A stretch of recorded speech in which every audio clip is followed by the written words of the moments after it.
Thank y'all for joining me this afternoon. The topic today is looking at telemedicine. And while I don't specifically do antimicrobial stewardship, I do practice in a telemedicine clinic for infectious diseases and HIV. And I'll talk a little bit about my clinic model and what that looks like later on and how that relates to some of the other clinical models that I'm going to talk about. But that is where my expertise lies in regards to telemedicine and telehealth for infectious diseases. Nothing relevant to disclose. So we'll talk telemedicine as a whole, what that is, how it relates to antimicrobial stewardship. How can we use telemedicine and telehealth to expand our antimicrobial stewardship efforts, especially with regards to some of the barriers and gaps in telemedicine that we have identified? We'll look at current and emerging strategies, different approaches, different clinical models with regards to antimicrobial stewardship. And then we'll look at some of the evidence available and we'll talk about some of the limitations there when we get to it. So if you think back kind of pre-pandemic, there was much less of this telehealth, telestewardship, telemedicine being talked about going on that we were aware of. And so to take it kind of even back before then, breaking it down, what is this? Where did this come from? What does this really look like? What does it mean? And all it really is the idea that we are practicing medicine, we are participating in antimicrobial stewardship from a distant or far off site. And you'll see as we talk about some of the different clinical and business models that have been used, some of that is via phone call, some of that is via video call, some of that is via messaging type systems. And so really I want to encourage you to keep a broad, open mind when we talk about telehealth, because it really can be kind of a broad spectrum of things. Antimicrobial stewardship programs have the ability to use telemedicine to expand their efforts to break through some of these barriers that we're going to talk about. And so that is really what I'm referring to when I talk about telestewardship, are using these distant methods to expand antimicrobial stewardship efforts. And then while we think about, these advances in technology, we think about, adding all of these video platforms that we're more and more familiar with now. I really do think that advances in technology have become a huge factor in the ability to expand these telehealth services.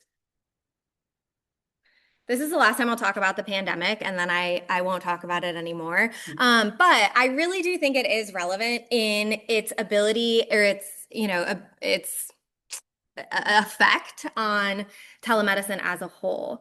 And so it accelerated, it provided a need for innovation, and it forced us to accept. I was talking earlier to people about AI, right? And how I'm having a hard time accepting it.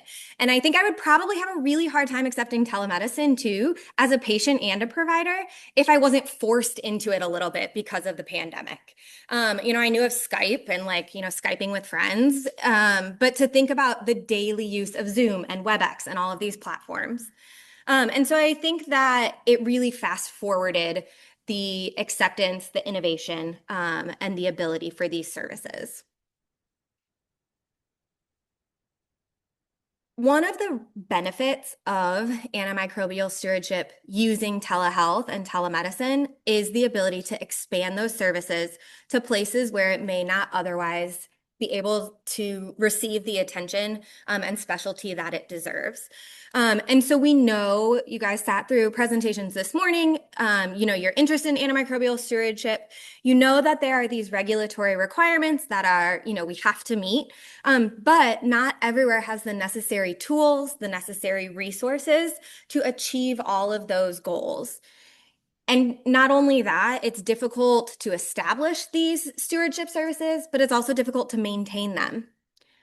Even making matters worse, the specialty of infectious diseases, those that are specifically trained in antimicrobial stewardship, both from the physician and pharmacist side, has significantly been declining. And we know that those specialists are beneficial to our antimicrobial stewardship programs. There was a study that demonstrated that having one FTE of stewardship pharmacy, a pharmacist, is necessary for every 100 beds of patient care for antimicrobial stewardship. And so I think that, reminding ourselves that we're balancing this, seesaw of a decrease in specialists, but an increased need for stewardship. And so to kind of expand on these barriers a little bit more, I mentioned, we have fewer ID trained specialists. There's been demonstrated that in the last 3 years, about 20% of ID fellowships for physicians have gone unfilled. So we really have a decreasing, trainees filling the pipeline of infectious diseases physicians. We know that infectious disease providers have a lower compensation rate from a physician perspective, maybe less enticing for new trainees to enter that specialty. There's also difficulty recruiting staff of all kinds, pharmacists, physicians, nurses, infection prevention, to these smaller rural facilities. And so geographical isolation also makes this challenging to meet all of these needs of antimicrobial stewardship. There are limited opportunities for education and training dedicated to antimicrobial stewardship. This is an awesome opportunity for that. And so it's great to see all of you here, but this is not a robust place of education that, in pharmacy school, I can tell you, they're not getting a whole, robust education on it. And I think that's true for a lot of learners while they're getting infectious diseases training to get that specific antimicrobial stewardship training. Lack of funding for our full-time specialist positions that we know are beneficial to antimicrobial stewardship programs, that we know we're being asked to champion these antimicrobial stewardship programs, further makes this challenging. And then, as all of you know, we have many obligations. Those who, are on various committees, those who work in academia may have, responsibilities there. Learners, trainees, we are pulled in different directions, different clinics, different patient care responsibilities. And so finding a way to establish and maintain a antimicrobial stewardship program has all of these barriers. And so the hope is to kind of talk through some different ways that telehealth and telestewardship can help overcome some of those barriers. The Infectious Disease Society of America recognized this and recognized the potential for telehealth and telemedicine to play a role in infectious diseases. And so in this statement that they put out back in 2019, so even pre-pandemic, they recognized this. But they endorsed that the use of telehealth is an option for expanding access to infectious diseases care and antimicrobial stewardship. They support the use of this technology to facilitate these activities, and that telehealth platforms, really can be used for educational opportunities, for providing direct stewardship, for sharing tools, for sharing best practices, for providing feedback of antimicrobial use review. So there's a lot of different ways, and these are all included in the recommendations by the Infectious Disease Society of America position statement. So they, are giving their endorsement that this is a way for us to move forward, especially for those having difficulties maintaining these programs. Specifically thinking about small and critical access hospitals, there have been numerous studies that have demonstrated that, antimicrobial utilization, C. diff infections, drug resistance rates are similar to that of large hospitals in many cases.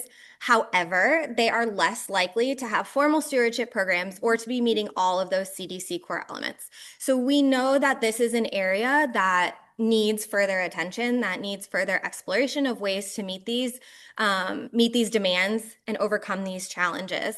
If we're talking about hospitals with less than 200 beds, the data is even less available. It's much more limited. And so we know this is an area for improvement.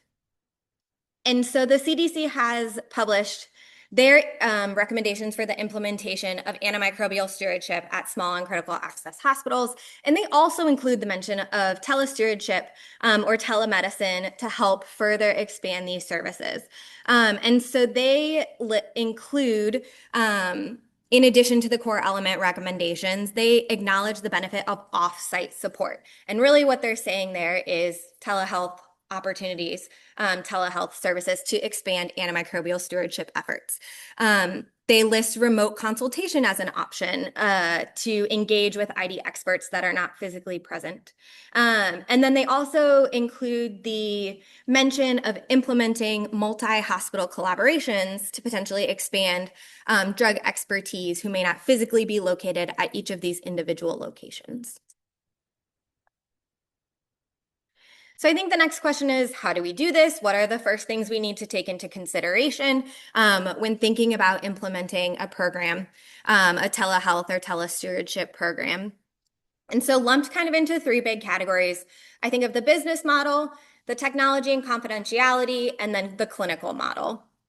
So talking business model first, I think the questions are, who is providing the remote service? Where is that part of a larger health system with satellite hospitals? Is that third-party clinicians? Is that a private group of clinicians that are providing those services? Is it a public health department type service providing those services? And then I think the other question, obviously, is who's funding those telehealth, that telehealth stewardship team. And as we talk through some of the different clinical models later, you'll see kind of where some of those different models, how they played out at some different sites as examples. But there's a lot of different ways to do this, and I think it really depends on the health system, and you'll see that, like I said, as we talk about some of these examples. When we talk about technology and confidentiality, of course, again, as I mentioned, I think video conferencing being probably the one that we think of the most. At my telehealth practice site, we use a confidential Zoom, HIPAA-protected Zoom link, which is crazy to think how far that has come to be using Zoom to telehealth with patients directly. But making sure that that is secure, that is private, HIPAA compliant. Is your technology set up to do synchronous or asynchronous education, communication? I think, again, it's obvious for us to think about face-to-face, we're videoing, or we're on a phone with a patient or with a provider. But there's so many opportunities to be recording those things and uploading them for when the provider has the opportunity to look at it, especially in the setting of education, to be able to record those snippets to upload that they can look at, things like that, beyond our traditional video conferencing that we're thinking of. And then the other thing being integration of the electronic health record.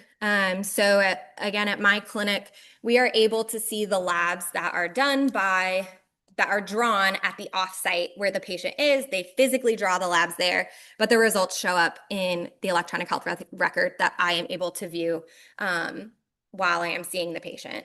So having the ability, is that the practice? Are you able to share an electronic health record? Is the offsite provider relying on someone on site to relay those that information to them? I will tell you, I don't see vitals in the electronic health record. So the nurse comes into the visit and reads me, their blood pressure today was this, their heart rate was this, their med list is this. So there are definitely different ways to approach this, but it's something that we have to take into consideration, and I think is really important as you're kind of starting to think about what this could look like for you. Clinical model, we're going to talk through several different categories of clinical models, so we're going to save that one for a second. So these are three categories or critical factors that across a lot of the literature about this topic have identified as important needs when we're talking about telehealth stewardship. The ability to have access to local antibiograms. We know that this is important as stewards at our own institutions, but this cross-translates to being a steward for a remote location. Ability to review patient health records.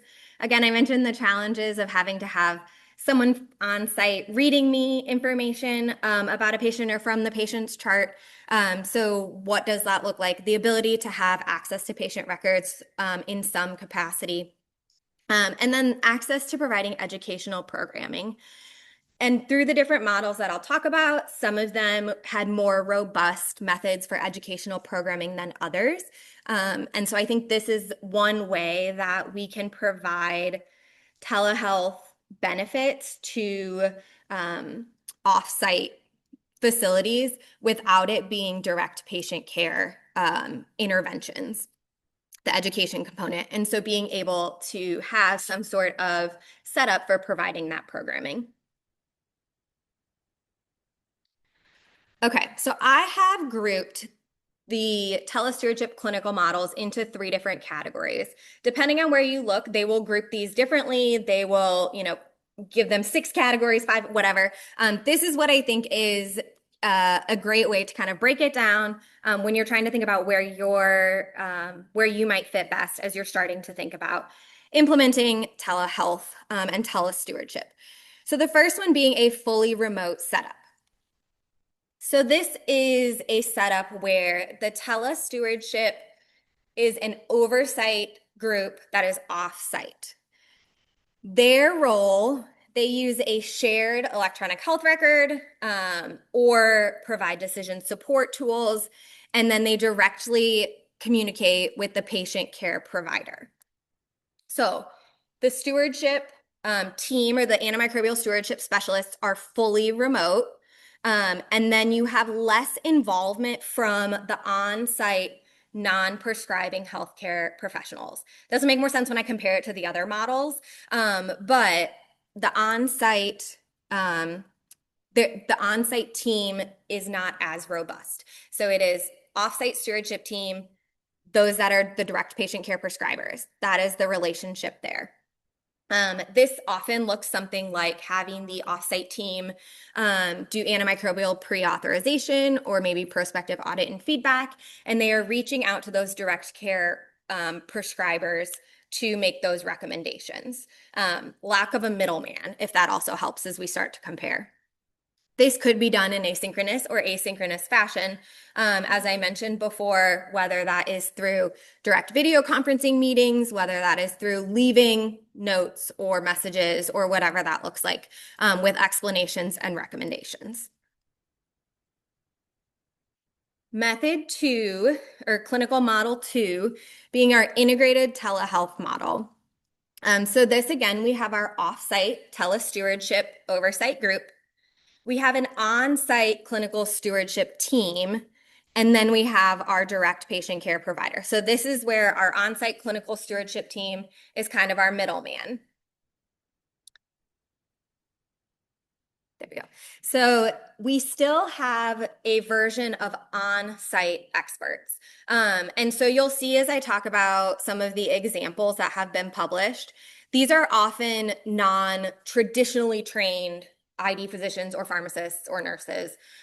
These are individuals who've been identified to be champions for their institution, to be that middleman, to be part of that conversation, and to help relay from the offsite experts to our direct patient care providers. In many of these models, they are having regularly scheduled collaborative, oftentimes video calls, video conferencing to discuss patient cases. So a little bit more robust in many situations than the last model that I talked about. And then both groups, depending on the institution, participate in the stewardship tracking, the education, the reporting. It is more of a collaborative, integrative effort. Some places you'll see this called the hub and spoke model. This is kind of what they're referring to, where it is centered out to different champions who then help out with the direct patient care providers. The other thing you'll often see when you see models that look like this, they're largely pharmacist driven in terms of the on-site clinical piece. So it is a perhaps physician, pharmacist, infection prevention, microbiologist collaboration on that stewardship, that remote stewardship group, often coming to some clinical trained pharmacists who are specializing in ID, want to get involved in stewardship, and then your direct patient care providers. It doesn't have to be, but that's largely how it's been reported. And then our third model is our collaborative telehealth model.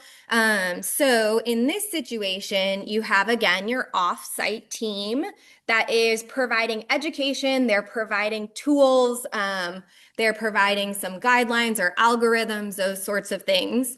And then you have your on-site stewardship team that is performing that daily day-to-day work using the information that they got from the specialists in terms of education and algorithms and that sort of thing. And then your antimicrobial usage and data is largely done by that offsite group.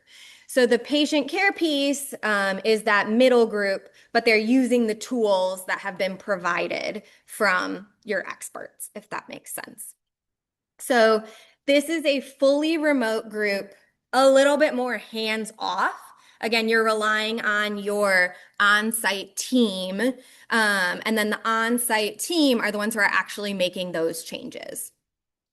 So there's definitely a way to overlap and mix and match all these different clinical models. And when I talk about how my clinical practice kind of runs, it's kind of a mix of two of these. So you'll see there's a lot of ways, depending on your institution, depending on, your resources, there's a lot of different ways to do this and to mix and match.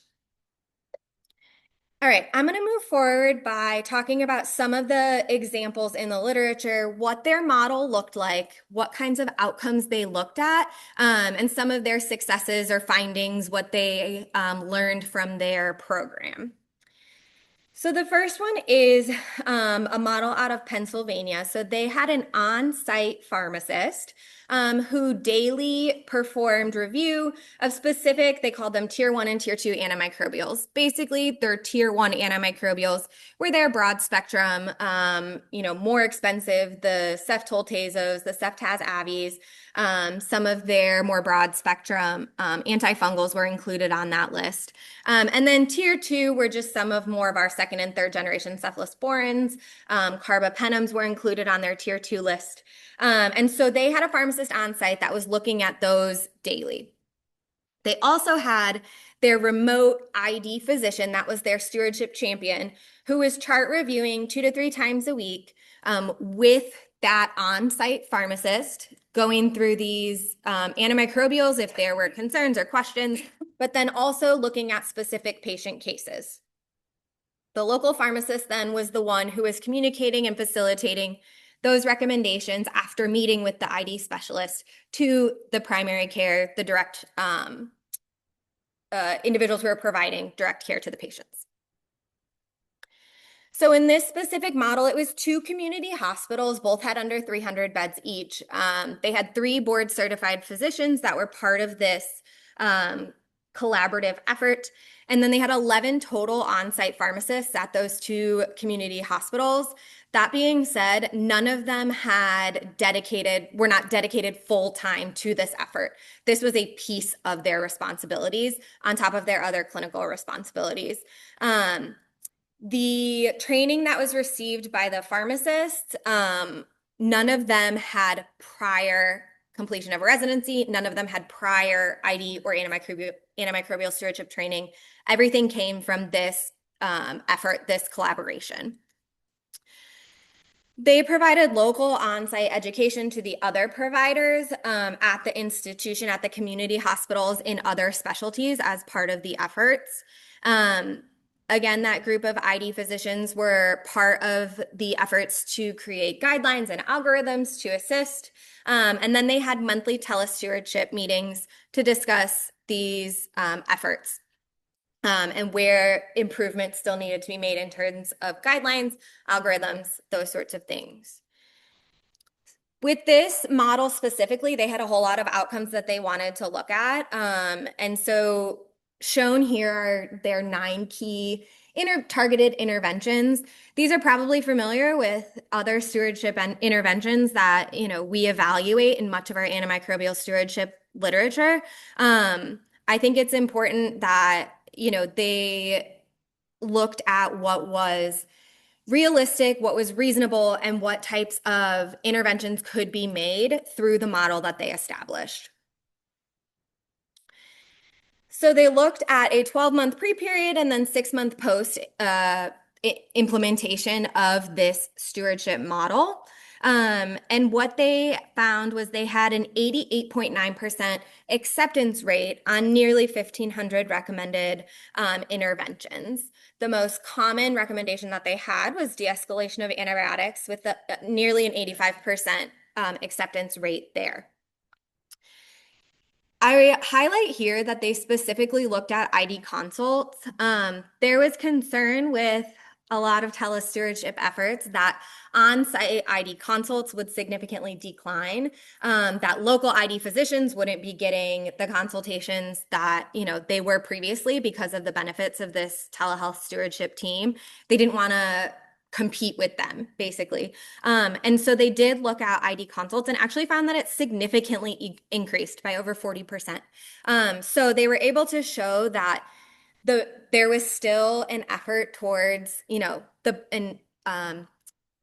off-site stewardship team was still identifying the benefit of the ID consult and encouraging the use of that. And so that was an important finding from this model as well. I mentioned that they had educated the on-site pharmacists and they were doing daily reviews of these specific antimicrobials. And so what they found was a 35% reduction in those tier 1, those really broad spectrum antibiotics. And they found a 23.8% reduction in those tier 2 antibiotics. They did see an increase in the non-tiered antimicrobials. That shouldn't be too surprising, and I don't think that it's too worrisome. We're not going to get everybody off antibiotics, but the ability to de-escalate here was highlighted from the findings of, decreasing the tier 1 and tier 2 antibiotics. Total antibiotic use was also decreased. Again, that largely came from the tier 1 and tier 2, but even despite the increase in non-tiered antimicrobials, there was, as a whole, a decrease. And then, of course, looking at from the money perspective, they did have an estimated annual cost savings. This was a 6-month study, so they estimated the annual, but $142,000 in savings, largely coming from the decreased use of tier 1 antibiotics. All right, model 2. So this is coming from actually a VA medical center. So this one is a little bit different, and that's why I wanted to highlight this one. Through this model, they had on-site clinicians who were responsible for identifying patient cases that warranted discussion. So they pulled, this is the tricky one, this could, use improvement, this could use intervention. And then they had weekly telestewardship phone calls in which they met with these ID physicians who were able to provide recommendations. The on-site team, which was largely driven by infection prevention and pharmacists, so the on-site team of clinicians then documented the recommendations after this weekly meeting, and they were responsible for relaying those recommendations to the primary team. So this specifically was 2 rural VA medical centers that had no on-site ID trained professionals. So we had our infection prevention and pharmacists that were leading the on-site efforts. The thing about these 2 medical centers is they actually included acute care, urgent care, long-term care, and outpatient clinics. So they lumped everything in as part of this. They had weekly video conferencing calls that lasted about an hour, and these were between that offsite team and then the local team to discuss those patients that were identified by the on-site champions. They documented those recommendations, as I said, and then relayed that to the primary team. The stewardship physician was also asked to document a note. They had a templated note that they put in with their recommendations, and then that also included some education. What exactly that looked like, it was not detailed, but it also stated that these notes included some education to the primary care or direct patient care provider. They do have 2 sites, and they mention some of the significant differences between the 2. So I would be remiss not to mention those to you guys. So at Site A, they specifically note that Chief of Staff, Chief of Medicine, Associate Director for Patient Care, and Chief of Nursing were all heavily involved in this effort on site. they were attending some of these sessions, they were participating in the education sessions, and so they really emphasized that at Site A, they had executive level support and attendance as part of this. They also had monthly didactic educational sessions that were open to anybody at the site, not just those directly involved. At Site B, they noted that there was less support or less direct, obvious presence of leadership, and that it was really more of the frontline providers that were present as part of this. They were given dedicated administrative time, is how it was described, to participate in this, to attend these stewardship sessions. And then they, again, as I said, they have this education in the notes for later review, is kind of how they described it. So perhaps a less strong educational component being provided to Site B as compared to Site A. The first three columns are the exact same as the items that were looked at in the last model that I presented. But I do want to highlight this last column because they looked at some unique things, I think, in this particular study. So they looked at non-pharm interventions. They looked at non-antibiotic interventions, and then they looked at recommendations towards providing education to patient or caregiver.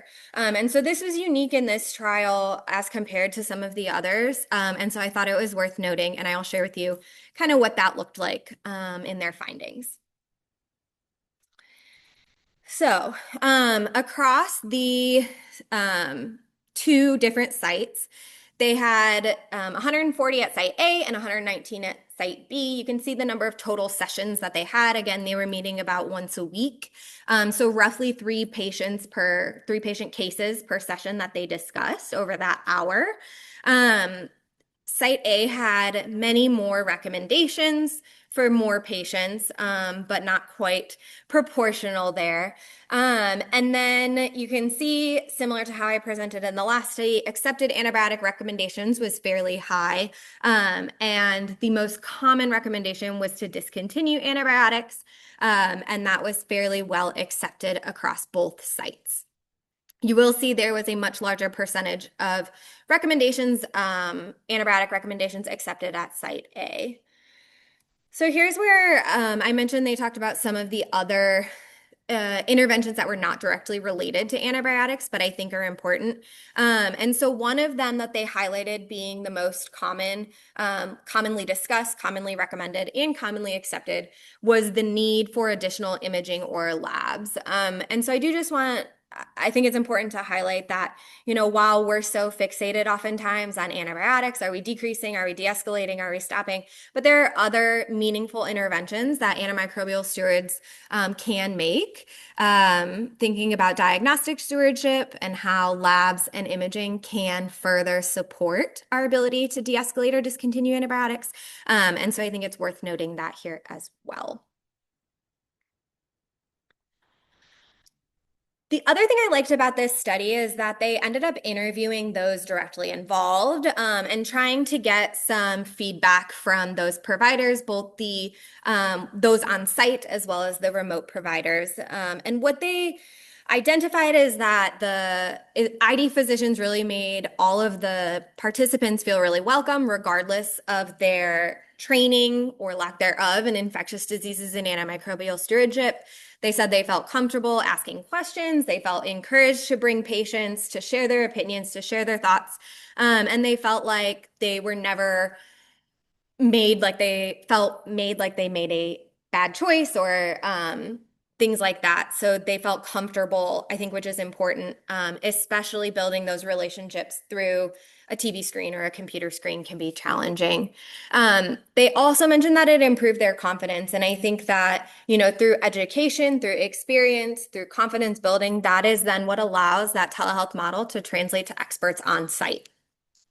I think, they mentioned that at Site B, despite having quite the dedicated amount of education, they still commented that they felt they learned a lot and were able to apply it to future cases, which I think is important as well. The last thing I'll note is that they felt that they were comfortable attending even if they weren't presenting a case. So I mentioned they, selected cases to present, and they found that throughout the course of the study that more and more people were attending, even if their specific patient wasn't being presented, just because they were learning, they wanted to learn more, they wanted to hear about the discussion and that sort of thing. All right, model 3, this one is from a long-term care facility. So I wanted to share this one for that reason. They had a virtual microbiologist and pharmacist that met via video with the on-site physician. So a little bit flipped from what the last two models were. The virtual team was the one who generated lists based on antibiotic usage. They pulled culture lists, and then the additional information about those patients was provided by the physicians on site. So a little bit different than the models that we've talked about thus far. Once the information by the physician was provided to the pharmacist and the microbiologist, they were able to then contribute recommendations regarding antibiotics and further diagnostic workup. There were 8 participating long-term care facilities as part of this effort. They had twice weekly video meetings led by the microbiologist and the pharmacist that were off-site. They provided telemedicine to that on-site physician regarding indication, antibiotics, additional diagnostics, following getting additional information from the physician first. And then they provided clinical reasoning summaries to the providers for educational purposes. They specifically selected respiratory tract infections, skin and soft tissue infections, and UTIs as their targeted disease states of effort. So in this study, they compared prior to implementing their telestewardship team as compared to after. There were significantly more cultures performed. The details here are limited in terms of what exactly those looked like, but the thought is that we are able to further target antibiotic therapy once we have specific cultures, and or we are getting cultures to de-escalate to confirm lack of bacterial or fungal growth. There was an overall increase in percentage of appropriate antibiotic prescriptions. Again, they looked at UTIs, respiratory tract infections, and skin and soft tissue infections, which we know are target areas for inappropriate antibiotic prescribing. There was no significant difference in recurrent infection, rehospitalization, or death within 4 weeks. So we are able to see that some of these antibiotic efforts are being met without compromising some of these potential negative outcomes. I think it would have been great to see some of these things decrease, a decrease in recurrent infection, a decrease in hospitalization, a decrease in death. But I do think it is promising, or at least reassuring, that there's not an increase while de-escalating antibiotics or making these other changes. When they broke it down a little bit further, based on the disease states or syndromes, what they looked at in terms of UTIs, they were able to identify a decrease in treatment of UTIs with only atypical symptoms. So meaning emotional behavior, agitation, confusion, some of the symptoms that can be tricky to determine if it is a symptom of a UTI or if there are other concerns going on that are contributing to those. And so there was a decrease in the treatment with only atypical symptoms. So perhaps that increase in culture was able to help out there. There was no change in percentage of appropriate antibiotic prescriptions in this category. For respiratory tract infections, there was an increase in chest imaging to support radiographic diagnosis, which I think is a great effort there. They also mentioned that prescriptions where appropriateness was unable to be assessed significantly decreased. So what this means is that the chart had sufficient information to accurately describe whether the patient was experiencing a true respiratory tract infection. And the same thing for skin and soft tissue infection. So they were able to evaluate the chart, evaluate specific clinical or laboratory findings consistent with these disease states. So demonstrating that some of the documentation improved through this as well. And then lastly, for skin and soft tissue infections, I already mentioned prescription appropriateness, but they were able to say that there was an improvement in appropriate prescriptions for skin and soft tissue infections. All right, last one that I'm going to talk about. So this particular model, they looked at a remote prospective audit and feedback that was driven by an ID pharmacist and an ID physician. They relayed their recommendations to an on-site clinical pharmacist. And then that on-site pharmacist discussed the recommendations with the primary team during rounding. This one is a collaboration between an academic medical center and a smaller community hospital. So again, another unique model than the other three that I described. What I also like about this clinical trial or this study that was shared, they did it as a 3-stage study. And so they removed those services to see what impact that had on their outcomes. They looked at patients specifically with pneumonia, skin and soft tissue infections, and urinary tract infections. And then they really honed in on piperacillin tazobactam, vancomycin, levofloxacin, and imipenem. For this study, it was a 7-month intervention phase. And I think that's important when we talk about removing the services and kind of the outcomes that they found there. Is 7 months enough time to really change the culture, to really create that education for further sustained efforts after those interventions are removed. So in the pre and post period, kind of what was their baseline? So they had an antimicrobial stewardship work group. They had an ID trained pharmacist and then a non-ID trained physician as part of their health system. They were doing some vancomycin and aminoglycoside dosing. They had some formulary optimization and some microbiology cascade reporting that was already ongoing. And then they had a staff pharmacist, not part of that was not the ID trained pharmacist, who was doing that kind of prospective audit and feedback as they were verifying orders. The telehealth interventions that they implemented, so they fully implemented prospective audit and feedback led by an ID trained pharmacist and physician via telehealth. That telehealth service was provided 5 days a week, and they looked at all patients on antimicrobials. They then communicated with the local pharmacists on site, discussed their recommendations, and then that was provided to the primary team. They were available 16 hours a day via telephone to the local stewardship work group, in addition to their 5-day-a-week meetings. And then they also continued to provide updated guidelines and had regular CE sessions as well for a month for these 7 months.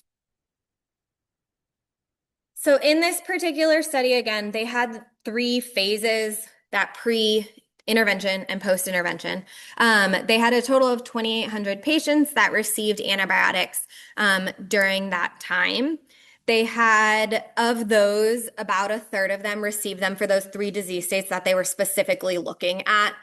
And then they found that 244 recommendations were made to the community hospital pharmacists with about a 2/3 acceptance rate.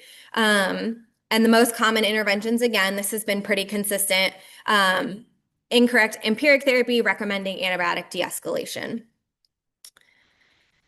The antibiotic de-escalation, they specifically talk about how they were able to utilize the culture data once it was available to make these recommendations.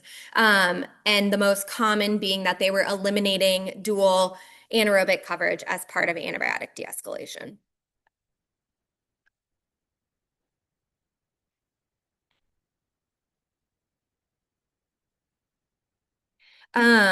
So comparing the intervention phase to the pre-intervention and the post-intervention. So here were the 4 targeted antibiotics that I mentioned that they were specifically looking at.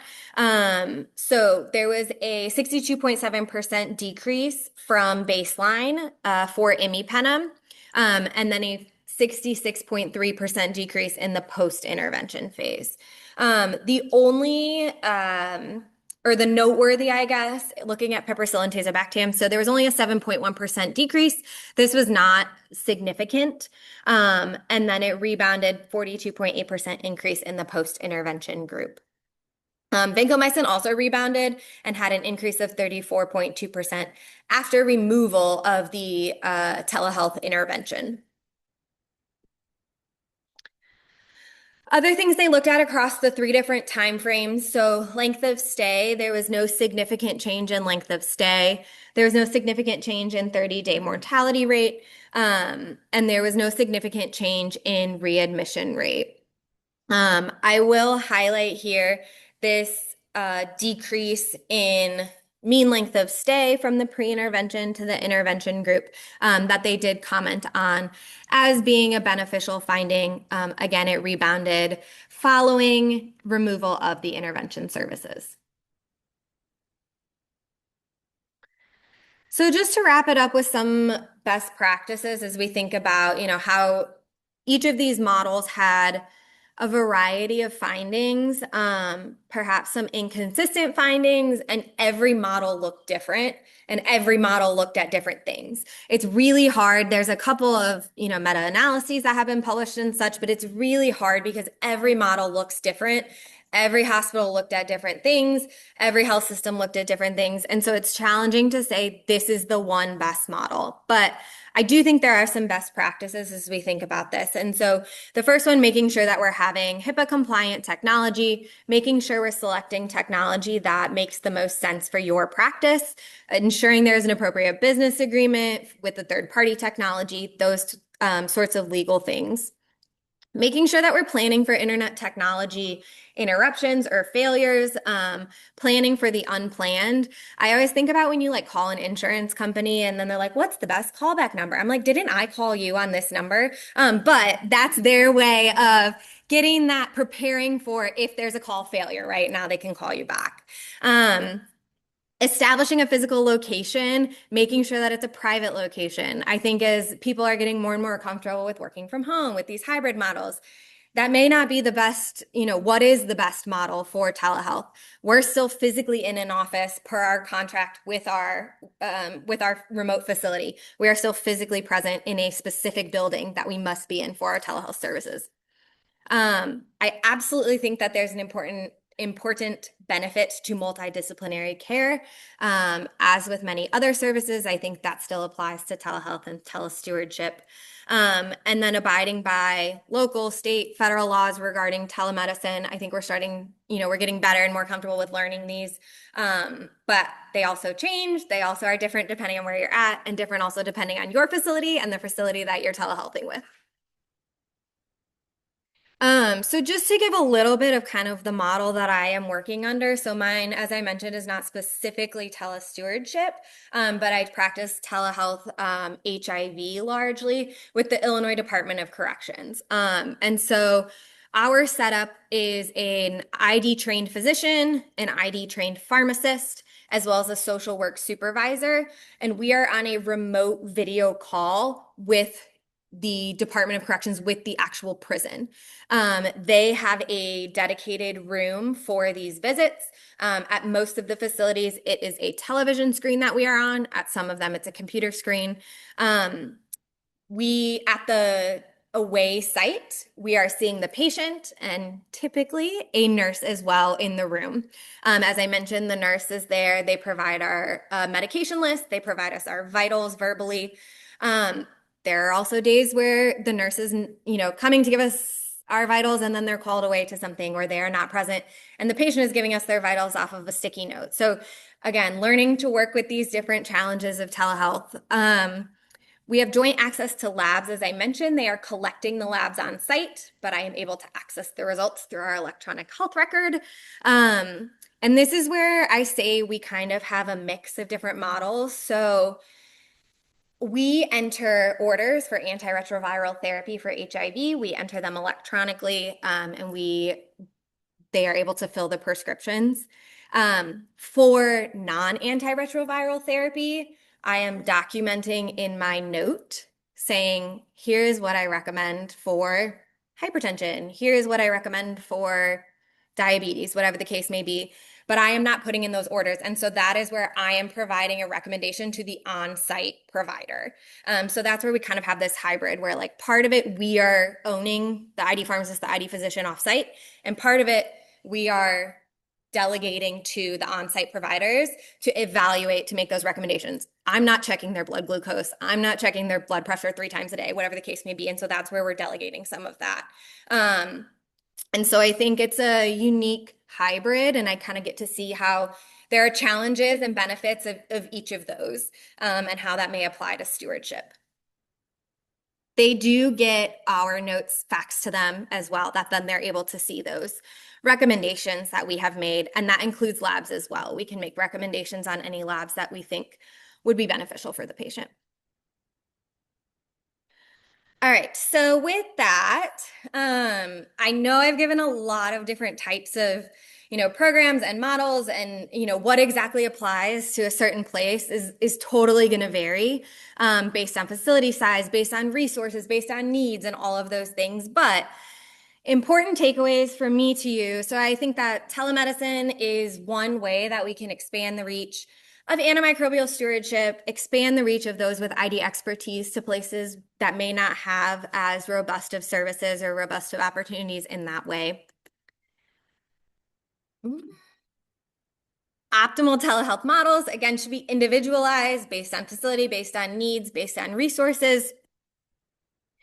Outcomes varied across all of these different studies. They looked at different things. They looked at different things over different time periods, and through different models. And so I think, again, importance of individualizing and tailoring is critical here. And then sustainability and success requires dedicated multidisciplinary leaders and institution-specific support. I think that the models that had, really robust leadership support, I think the models that had, or that demonstrated that taking those services away may lead to changes in outcomes, help support this takeaway. I will leave you with 2 other additional resources that I think are helpful. So Department of Health and Human Services has a specific telehealth website that talks about everything from like telehealth accreditation, privacy, security, all of those things. And then CMS has a specific guidance document as well, and that is the Telehealth for Providers, What You Need to Know. And I think both of those have great resources, everything from starting these efforts to tailoring, improving, expanding these efforts. And I'm not sure where I'm at on time, but if there is time, I'm happy to take questions.